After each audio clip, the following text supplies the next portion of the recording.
હા, આપણી સાથે જીગરજી જોડાયેલા છે. જીગરજી, આજે હવે ખાસ તમારી ક્યાં નજર ઓપ્શન એક્સચેન્જ પર? આજે ટોટલ બે છે ઓપ્શન રણનીતિમાં.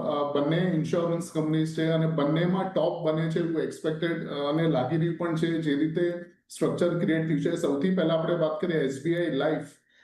એસબીઆઈ લાઈફમાં જે 4 તારીખનું કેન્ડલ હતું, આઈ થિંક જીએસટી ના ન્યૂઝ હતા, ગેપ અપ ઓપનિંગ હતી, એક શાર્પ સેલિંગ જોઈ હતી. એના પછી આપણે સતત જે 10-15 દિવસની ટ્રેડિંગ હતી એની અંદર ડ્રેગ આપણે ઉપર જોયું છે, પણ મધર કેન્ડલનો જે ટોપ હતો એ બ્રેક નથી થયો અને સાથે સાથે ટ્રેન્ડ લાઇનનું બ્રેકડાઉન પણ દેખાડી રહ્યું છે આજે. અને એટલીસ્ટ અહીંયાથી ડાયવર્જન્સ પણ ક્રિએટ થઈ ગયો છે બેરિશ વાળો, અને ડાઉનસાઇડમાં મને 1750 1760 સુધીના લેવલ્સ એક્સપેક્ટેડ છે એસબીઆઈ લાઈફમાં.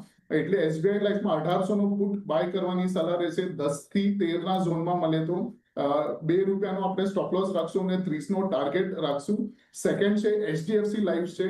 એચડીએફસી લાઈફમાં પણ સિમિલર કાઇન્ડ ઓફ સ્ટ્રક્ચર જોવા મળ્યું છે. એક્ઝેક્ટલી જે આપણે વાત કરી, જીએસટી ના ન્યૂઝ આવ્યા ત્યારે ગેપઅપ ઓપનિંગ હતું અને એના પછી કન્ટિન્યુ ડ્રેગ આવે છે નીચેનો જ્યારે પણ પ્રાઇસ ઉપર જાય છે એના પછી. અને આજે એક્ઝેક્ટલી એક બેરિશ ડાયવર્જન્સ ક્રિએટ થયું છે અને જે હાયર હાઈઝનું ફોર્મેશન હતું એ હવે ફોર્મ થતા નથી દેખાતું. એટલે આની અંદર પણ એક 750 745 સુધીના લેવલ્સ એક્સપેક્ટેડ છે. એટલે એચડીએફસી લાઈફમાં આપણે બાય કરશું 770 નો પુટ, 6 થી 7 ના ઝોનમાં ₹2 નો સ્ટોપ લોસ રાખશું અને 15 નો ટાર્ગેટ લઈને ચાલશું.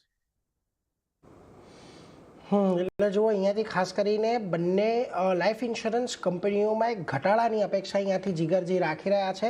એક તો એચડીએફસી લાઈફમાં 770નો પુટ ખરીદવાની સલાહ, 6 થી 7 રૂપિયાની વચ્ચે, ₹2નો સ્ટોપ લોસ અને 15ના ટાર્ગેટ આવી શકે છે. એટલે હાલના લેવલેથી તમને એચડીએફસી લાઈફમાં એક ઘટાડો આવી શકે છે. એટલે એસબીઆઈ લાઈફમાં પણ 1800નો પુટ ખરીદવાની સલાહ. અહીંયા પણ લગભગ ₹2નો સ્ટોપ લોસ રાખો, ₹30નો ટાર્ગેટ રાખો, 10 થી 13ની વચ્ચે ખરીદદારીની સલાહ.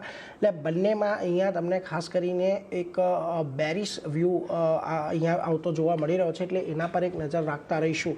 પરંતુ એ સાથે જ